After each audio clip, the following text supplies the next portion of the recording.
दोस्तों 30 नाबालिग बच्चियों का रेप और हत्या करने वाले के बारे में सुनकर कोई भी सोचने पर मजबूर हो जाएगा कि आखिर कोई इंसान हैवानियत की इस हद तक कैसे पहुंच सकता है। और जाहिर है कि यह कोई आम कातिल का काम नहीं हो सकता है। ऐसे लोगों को साइको किलर ही कहा जाएगा। 7 साल में 30 बच्चियों का रेप और हत्या। पहली वारदात साल 2008 में की। अंग्रेजी हॉरर फिल्म देखकर उसको सनक चढ़ी। वजह रात के 8 बजे से आधी रात के बीच अपना टारगेट खोजता, फिर बच्चों को 10 रुपए का नोट या चॉकलेट का लालच देकर उसको पास बुलाता और रेप करने के बाद उसे मार देता। तो दोस्तों चलिए जानते हैं दिल्ली के सबसे खतरनाक सीरियल किलर या कहे साइको किलर की कहानी, जिसने पूरे देश में हड़कंप मचा दिया।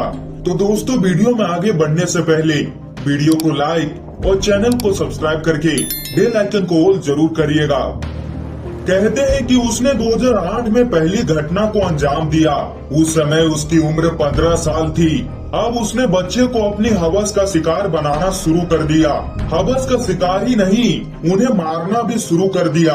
हैरानी की बात यह है कि इसकी भनक ना ही किसी लोगों को और यहाँ तक कि ना ही किसी पुलिस वालों को भी लगी। और वो अपना शिकार गरीब बच्चों को बनाता, क्योंकि गरीब बच्चों के माँ बाप ज्यादा पढ़े लिखे नहीं होते, इसलिए वे पुलिस कंप्लेन भी नहीं करते और इसी का वो फायदा उठाता था। उसे लगता था कि कानून उसका कुछ नहीं बिगाड़ सकता और होता भी यही चला गया। और 2008 से 2012 तक लगातार क्राइम करता जा रहा था, लेकिन किसी को भनक तक नहीं लग रही थी इसके पीछे कौन है और वो ऐसा क्यों कर रहा है। और साल 2014 में तभी रविंद्र करीब 21 साल का था। दिल्ली पुलिस का रिटायर्ड एसपी जगविंदर दहिया इस केस के जांच अधिकारी भी थे। उसने बताया साल 2014 में रविंदर ने बेगमपुर थाना इलाके में बच्चे को अपना शिकार बनाया, बच्चे के साथ गलत काम किया और उस तरह से बच्चे का गला काट दिया। इसके बाद बच्चे को नाले में फेंक दिया। नाला सूखा था और उसमें रेत पड़ी थी। बच्चा जब नीचे गिरा तो उसका गला मिट्टी में सट गया।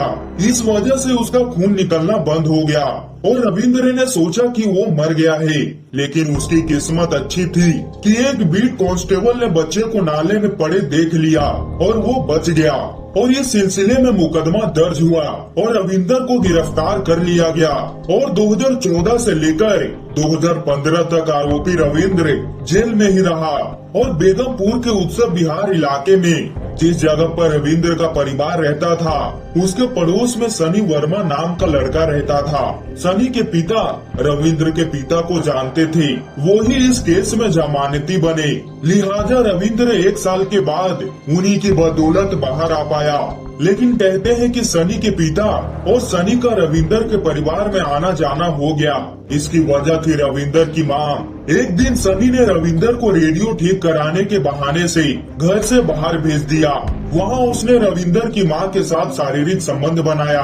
अचानक रविंदर वहां पहुंच गया और उसने अपनी मां को आपत्तिजनक स्थिति में देख लिया। इसके बाद विवाद हुआ। अब रविंदर ने सनी को ठिकाने लगाने को सोच लिया। 13 जुलाई 2015 को रविंदर बहाने से सनी को अपने साथ एक प्लॉट में ले गया। वहां उसने जमकर शराब पी और सनी से भी शराब पीने को कहा, लेकिन उसने बहाना लगाकर शराब नहीं पी। नशे में उसने सनी की बहुत पिटाई की, लेकिन सनी मौका पाकर फरार हो गया। उसने सनी के दस्तावेज अपने पास रख लिया। रात भर नशे की हालत में रविंदर सनी को तलाशता रहा और बेगमपुर इलाके में पहुंच गया। पूरी रात वो नशे में चूर होकर इधर उधर घूमता रहा। अब उसका अगला शिकार एक मासूम लड़की बनी। जांच अधिकारी रहे रिटायर्ड एसपी दहिया ने बताया कि रविंदर ने 14 जुलाई 2015 को सुबह 6 बजे बच्ची को खेत की ओर जाते देखा। उसने बच्ची को 10 रुपए दिए और एक खराब बिल्डिंग में ले गया। वह बच्ची को अपनी हवस का शिकार बनाने लगा तो बच्ची चिल्लाने लगी। गुस्से में आकर उसने बच्ची का गला घोटकर हत्या कर दिया। उसके बाद उसने लाश के साथ दुष्कर्म किया और बच्ची के शव को वहीं फेंक दिया। जब बच्ची के परिजन को बच्ची नहीं मिली तो उन्होंने इधर उधर बच्चे को तलाशा उस समय रविंदर खंडहर इमारत से बाहर निकलता हुआ दिखाई दिया, लेकिन परिजन को क्या पता था कि यही आरोपी है। बाद में बेगमपुर थाने में शिकायत दर्ज करवाई गई। पुलिस ने बच्ची को तलाशना शुरू किया और आखिरकार जांच अधिकारी दहिया ने खंडहर से बच्ची की लाश को ढूंढ निकाला।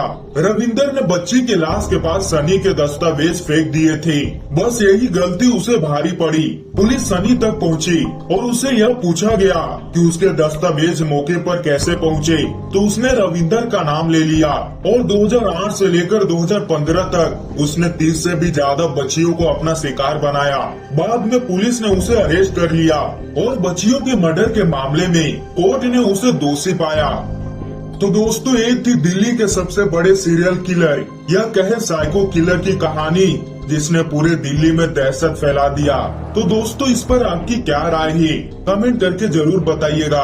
और दोस्तों, वीडियो को लाइक और चैनल को सब्सक्राइब करके बेल आइकन को ऑल जरूर करिएगा, ताकि हमारी ऐसे नॉलेजेबल वीडियो सबसे पहले आप तक पहुंच पाए।